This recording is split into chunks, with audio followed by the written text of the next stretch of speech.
Hello, and welcome to episode 41 of the What If South is Up podcast, where we explore fantasy worlds through where we don't know how words work.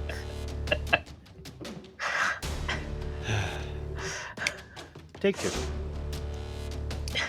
Hello, and welcome to episode 41 of the What If South is Up podcast, where we explore fantasy worlds with our what if lens. Delving into, learning more about, and maybe even reimagining our worlds, we blend a bit of wisdom and a dash of whimsy to spark our creativity and yours.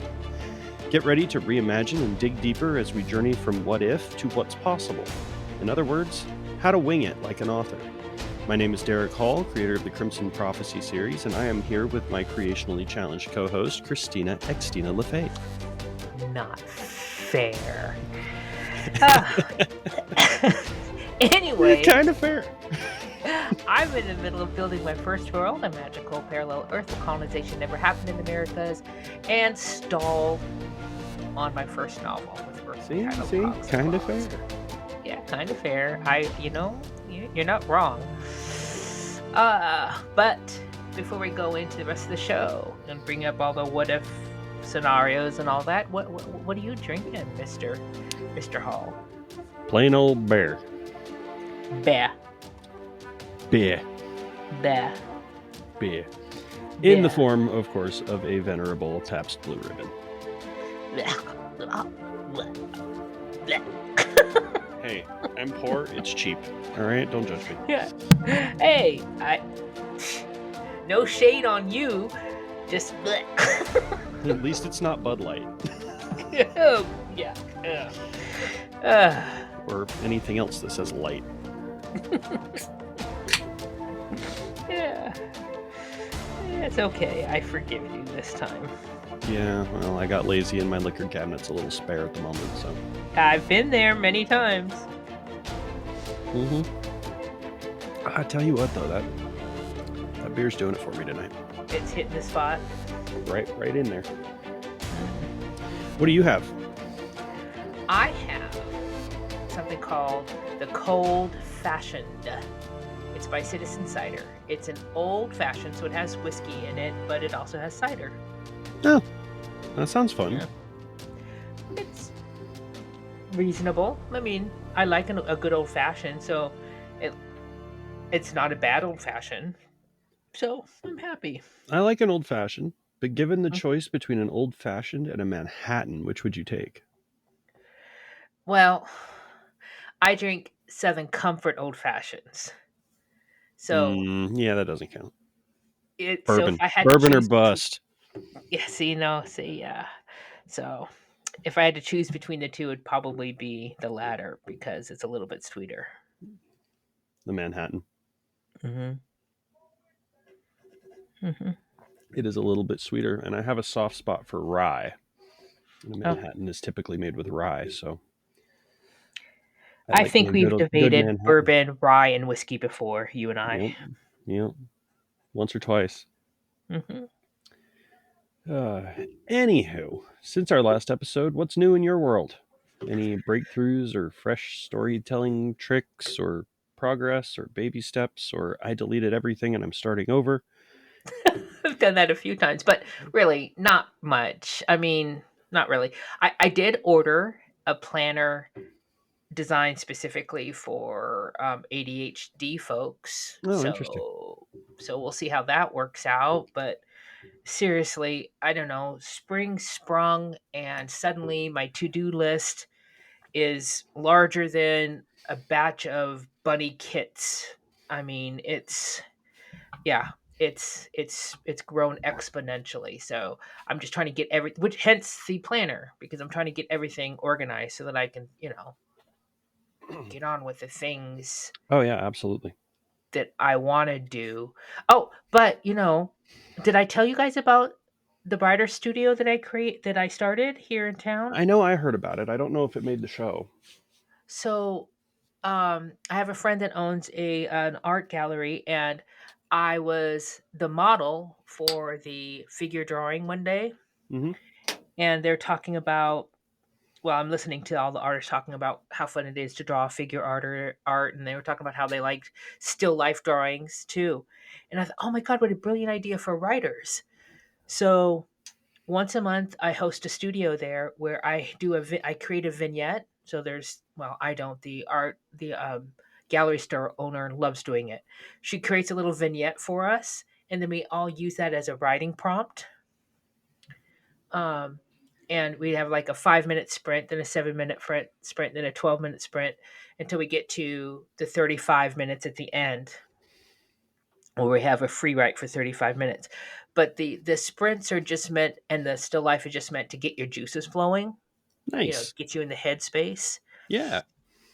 And then the 35 minutes you can write about whatever you want. And then every month I use a different music for that 35-minute sprint at the end, the 35 to 40 minutes at the end. Oh, I have a different music to help with, different feels. So, I can yeah. give you some weird music for some weird feels and see where it goes.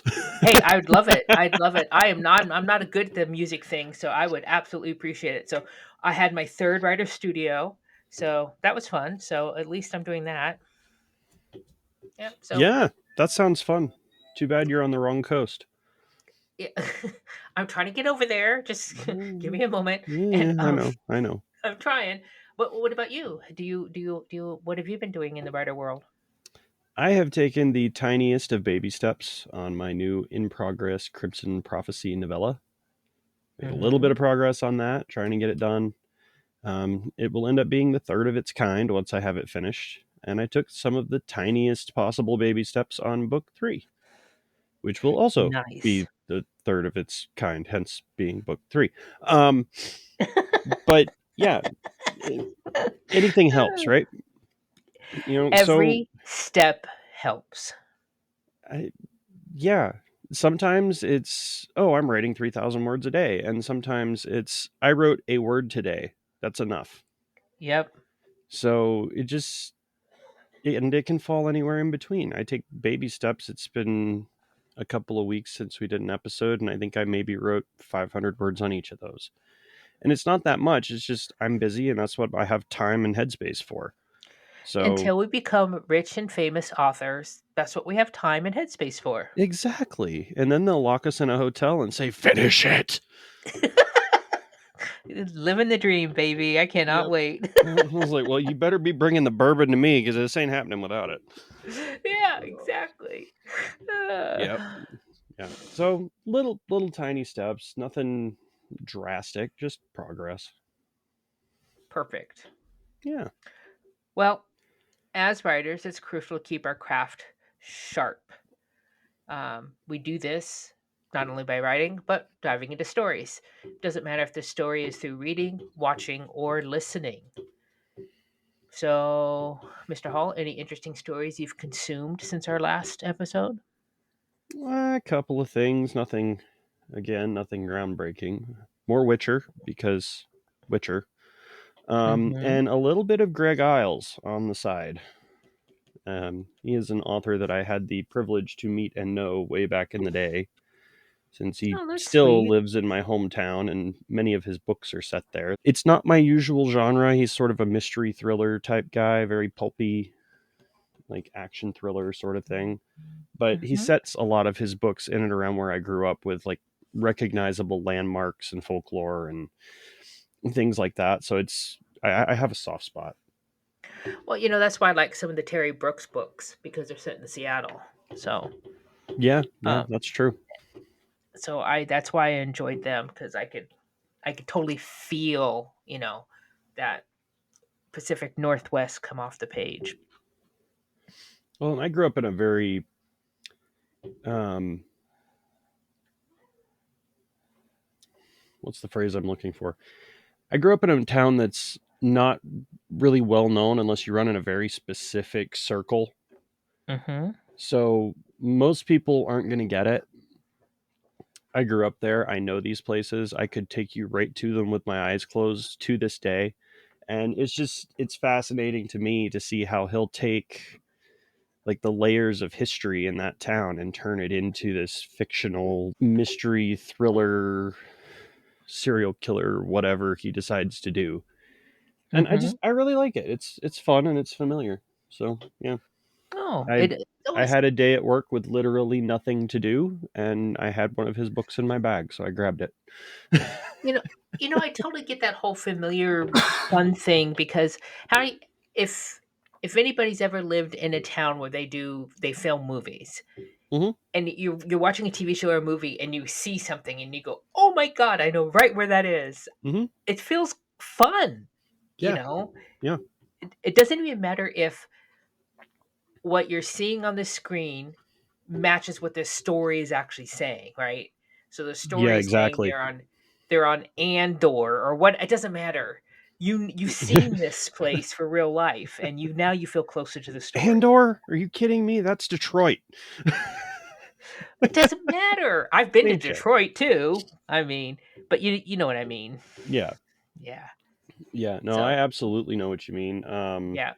And I know what Yel- you mean by reading Yellowstone this. films around where I live Mhm. constantly.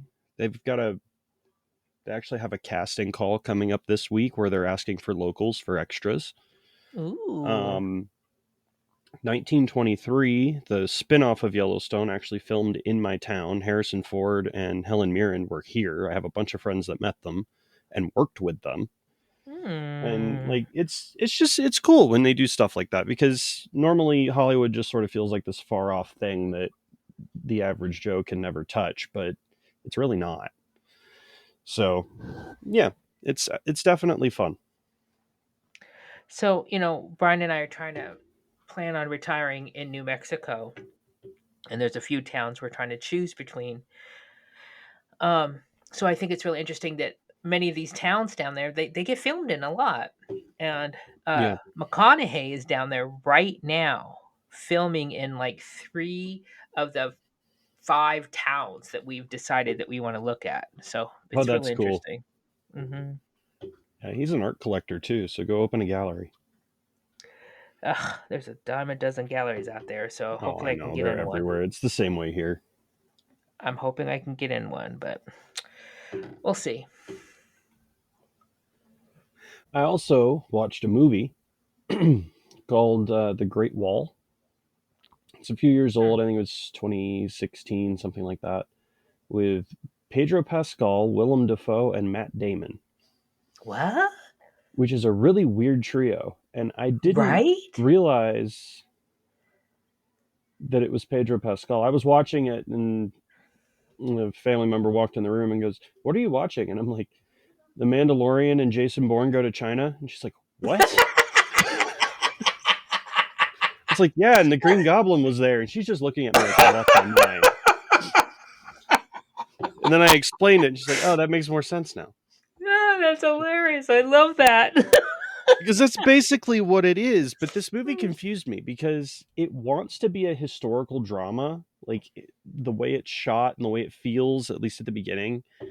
It wants to be a historical drama like Kingdom of Heaven or Alexander or Troy or Gladiator, something like that. And then it turns into a pulp action fantasy with like Hmm. aliens and shit. Huh? Yeah, it's based on an old Chinese legend, but Oh. so it's really, really weird. And they warn But you none of about those people that. are Chinese. No, they're not. It's complicated, and I don't want to spoil it, but like, they warn you about it in the beginning because right at the beginning there's like the little text splash, going, "There are many legends about the Great Wall. It stood for 4,000 years or whatever, and blah blah blah." And this is one of the legends. I'm like, okay, cool, whatever. Didn't really think anything of it. Started getting historical drama vibes, and then the aliens show up, and I'm like, huh? Because I love me a historical drama, but that ain't it. It was fun. I wouldn't say it was good, but it was fun, and Hmm. yeah, it was different, definitely different, and like I didn't actually know that Pedro Pascal had done anything really before Mandalorian. Right? Yep. So it was interesting to see him because for the first half hour of the movie, I didn't recognize him or Matt Damon because they both had crazy Viking hair and beards, and then they shaved, and I'm like, oh, I know those guys. That's funny Um, because I had a kind of a similar kind of experience. So I wanted to go see the latest Planet of the Apes movie, mhm. And hubby said, not till you watch the other ones, all the 2000 ones, not the 1960 ones, but the Right, the 2000 newer ones. ones. Yeah. So I got to watch Gollum Mm-hmm. be an ape. So Mm-hmm. that was fun. And a grown-up Draco Malfoy.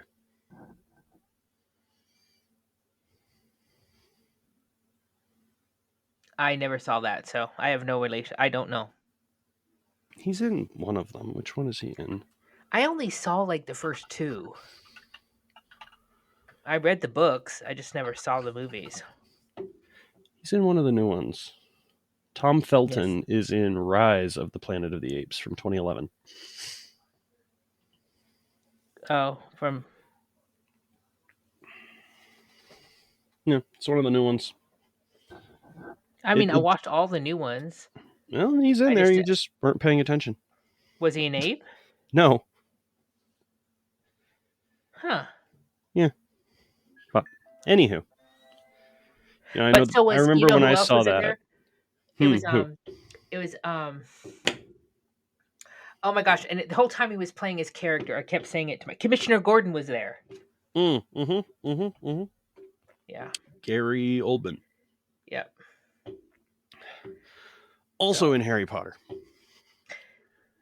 was he? Sirius Black. Sirius Black Is Commissioner again Gordon. didn't yeah, I didn't see the movie, so No, that's sad. yeah, pretty sad. Yeah. Yeah. Well, Hmm. yawns aside, Keep it moving. it's Dead Darlings time, Yay. where we each share a single sentence from our drafts. No backstory, just the words. These lines may shine or could face the delete key, but we're happy to share our wordsmithing woes or wins with fellow writers. Christina, what you got?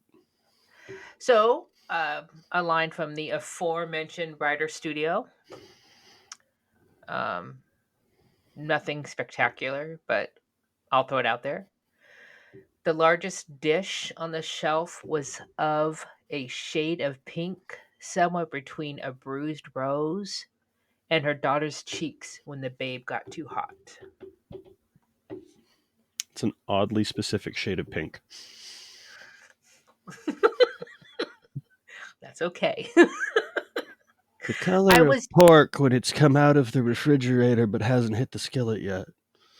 so no, I'm not. So part of the writer's studio is that when we have these s- uh, uh, vignettes, Mm-hmm. is I tell my fellow writers, let's work on description for this little bit. Try Yeah, to yeah. describe something, you know, not just tell a Describe it story, but as distinctly as possible. yeah, with, Yeah. practice your describing skills. And that was what that was. I was trying to describe the color of something without just saying it was pink. Right. So I know we're not supposed to give context, so I cheated. No, you're good though. That you're good. I feel like I that didn't, I feel like that kind of warrants it, especially since we mentioned it already. yeah. Plus, I didn't divulge the story or anything, just about why it was. But anyways, Mister Mister Hall, what do you got? I appreciate the gesture, friend, but you are not my type. Aww, he was kicked to the curb. If you knew the scene, you would be laughing at that line. It's beautifully awkward. Of course it is. Mm-hmm. All right, now on to the point of the show and our favorite game. Each week, we roll a d20, which helps us randomly choose from our perpetual list of 20 scenarios. And then we talk about how it would affect our worlds. And this week, I have a die. So Really? I get to roll. Gasp. Yes. Clutch the pearls. Okay, here No, we no, no. go. Don't do that. Okay, you ready? Number 12. And 12 today is: what if your characters discovered a forgotten city beneath the surface, where an ancient civilization left behind advanced technology and untold secrets?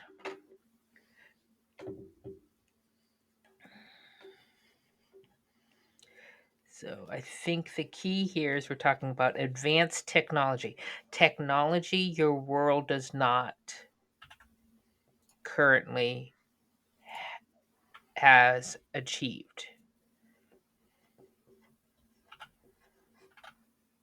So we found a stash of DVD players and iPhones. Working. The Lots of batteries are battery banks. yes, the batteries still work. What? No. It wouldn't do any good if it didn't work. Yeah. Um, I really don't want to go super deep into this because I'm going to end up Okay. spoiling something. Okay, go further.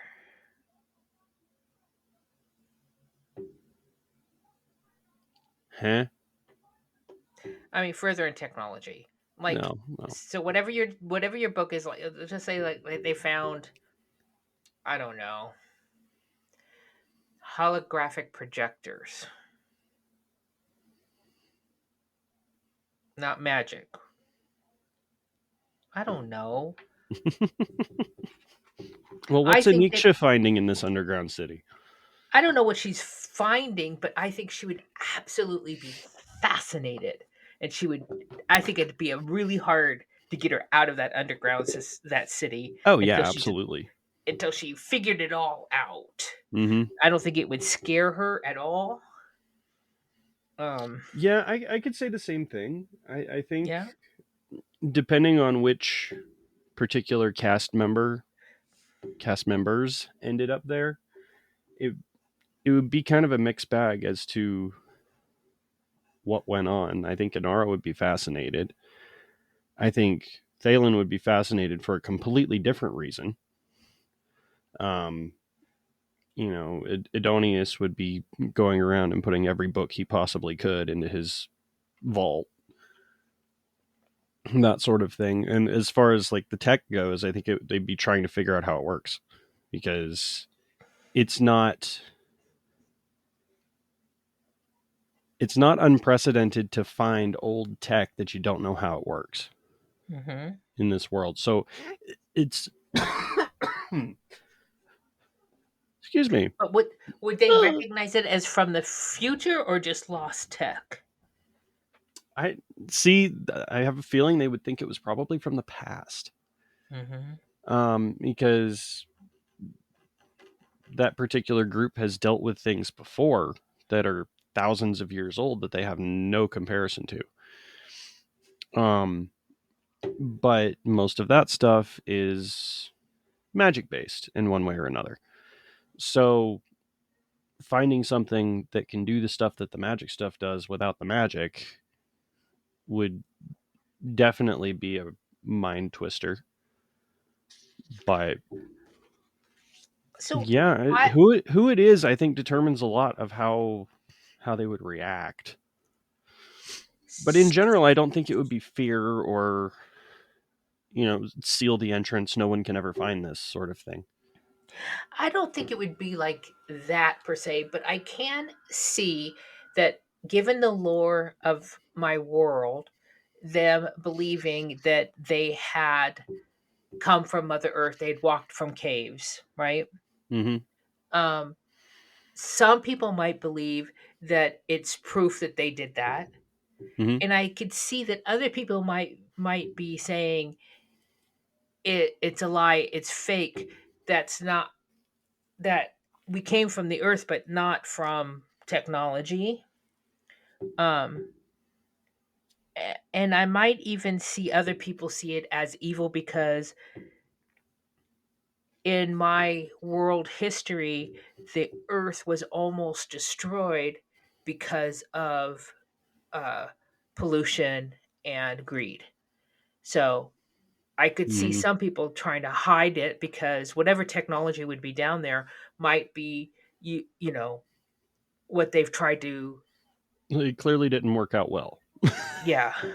So there could be people saying, "No, we're not gonna discover this, play with this. We're gonna Hmm. bury it." Other people could be saying, "No, we need to show the world because this is proof." And then there'd Hmm. be people like Anik shows like, "No, I just want to play with it. I want to learn from this." Right. So I could see all kinds of different feelings about it, and I think it would make an interesting story actually in my world. Yeah, it would. It absolutely would.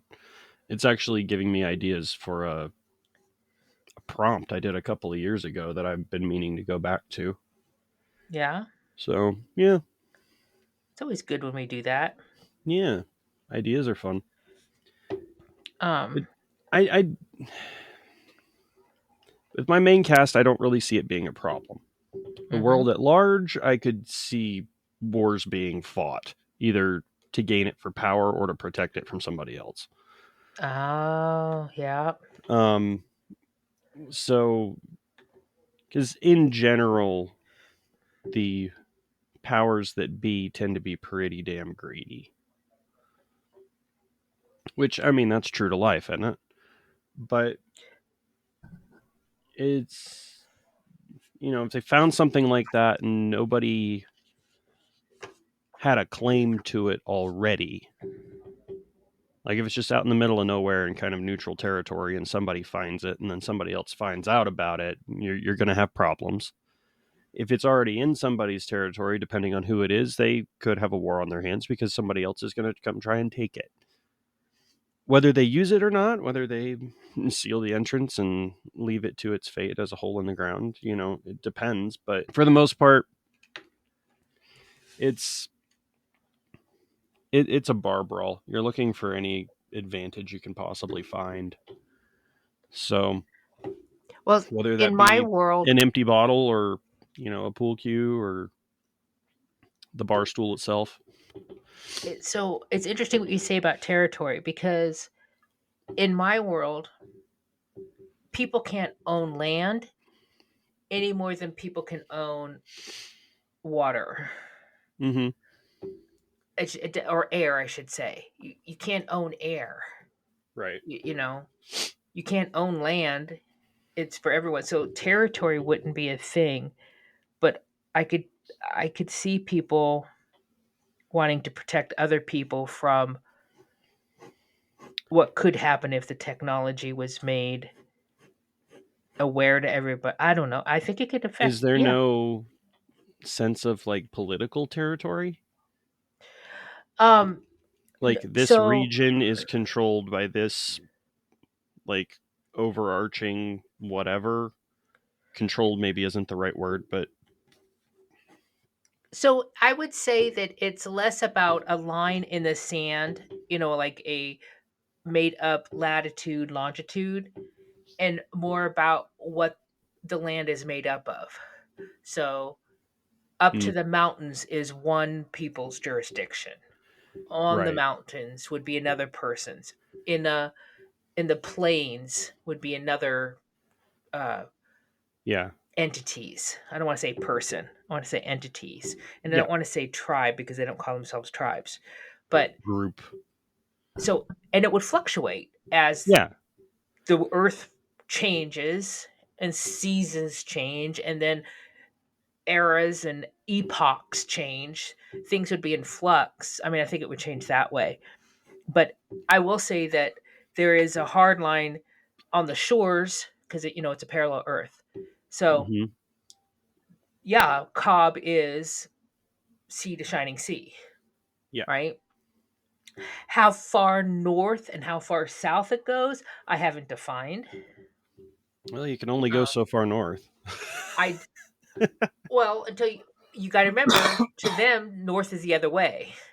Um, Oh, right. Right. so you know, Forgot about that.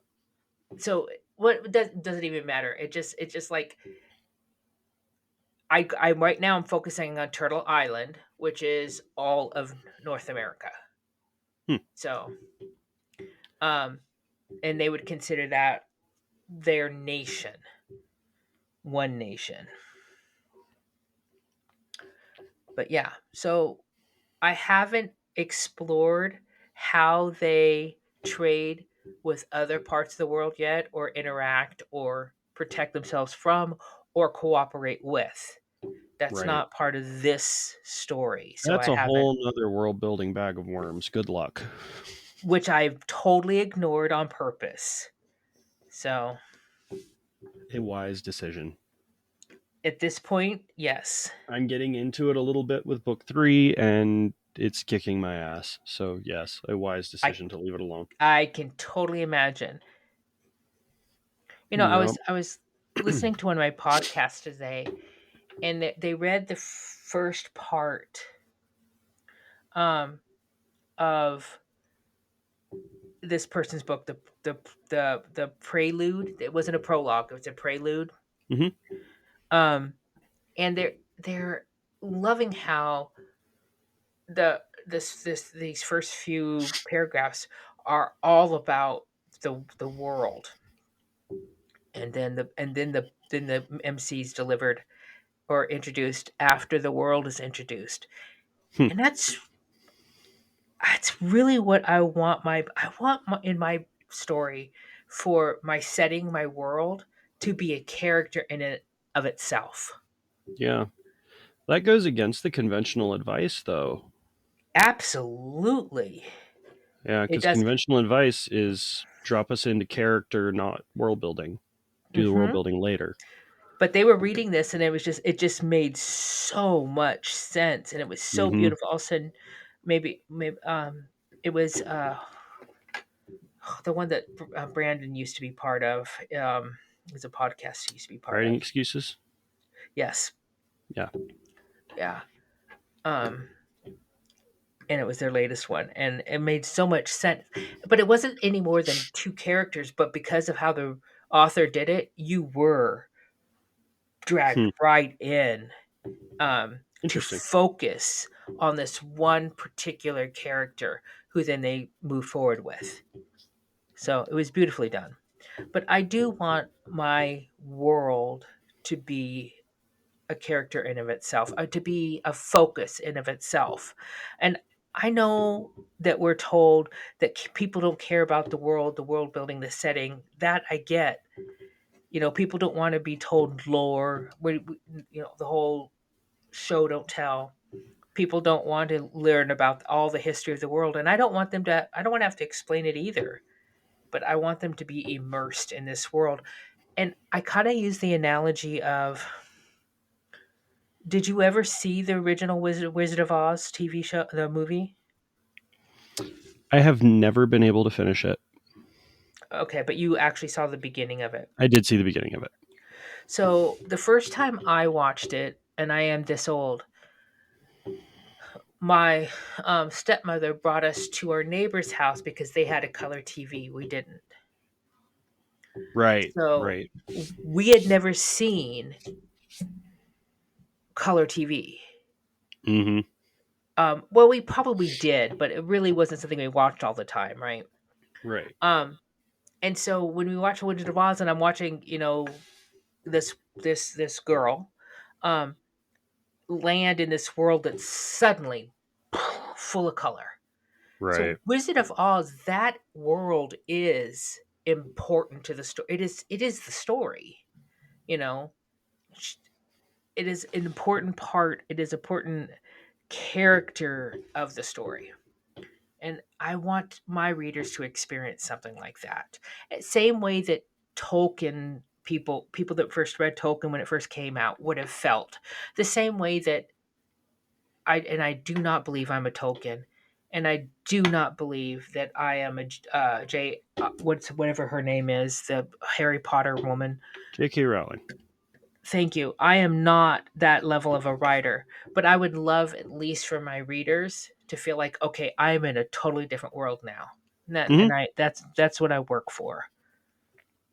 Yeah. No, I absolutely agree with that. Let's see if I can find this guy's name. C.M. Carney. Thank Okay. you, Google. C.M. Carney has a series. It's a lit RPG series, which we all know I am a sucker for, and his was actually probably the first one I ever read. He has a lit RPG series called The Realms, and it's very heavily based in traditional like D&D, Dungeons and Dragons lore, traditional fantasy lore. It very much has like almost a He-Man 80s vibe to it. Mm-hmm.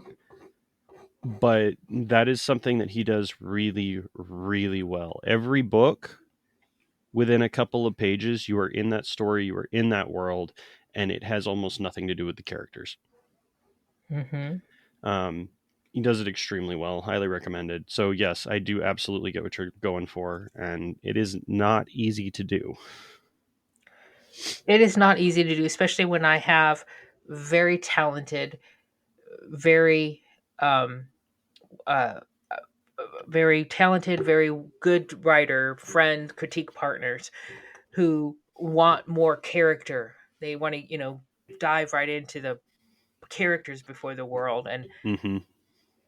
and I get it. I do understand it, but that's not the book I want to write.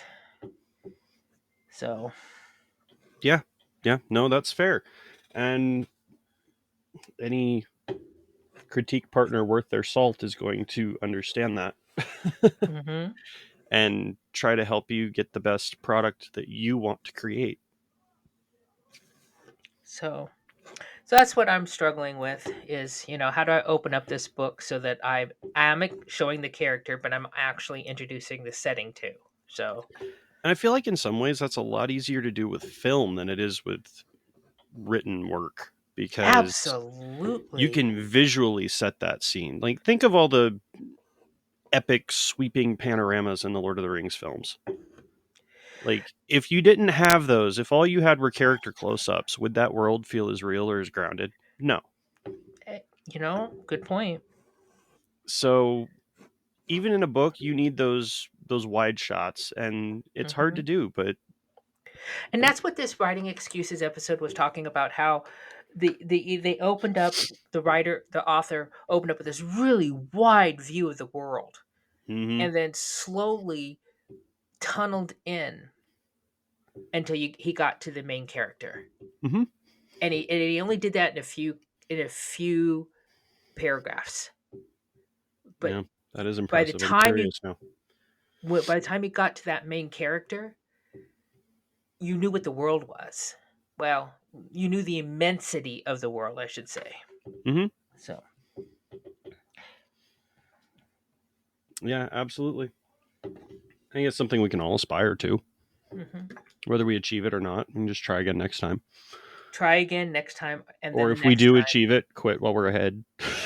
That would be nice. That living the dream, baby, living the dream. Right.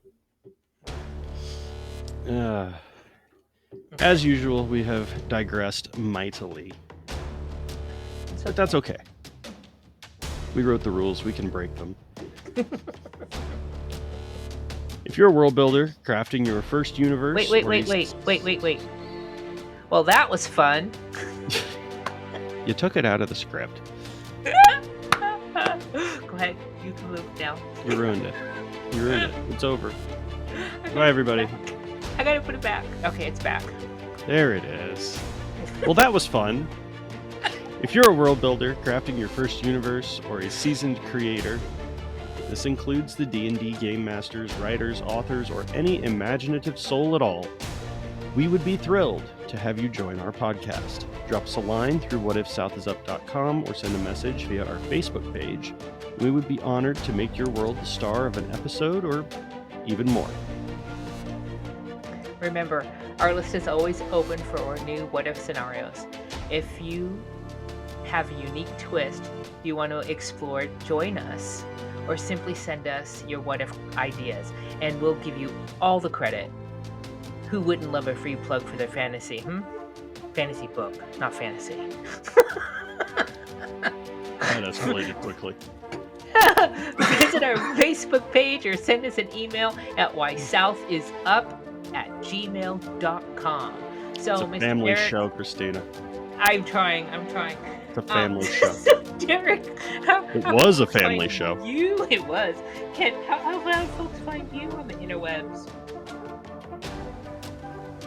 My website is derekHallAuthor.com. You can also find me as D Hall Author on the Clock app and just about anywhere else. My website is uniquelyxtina.com, and I can be found on socials as Uniquely Xtina, but I'm mostly playing around in Facebook, Insta, and TikTok. I think that's it. Yeah. I think we did it. That'll do her. And we did it again. It wasn't an oops this time. Maybe. Thanks, everybody. We'll catch you next time. Bye. Toodles.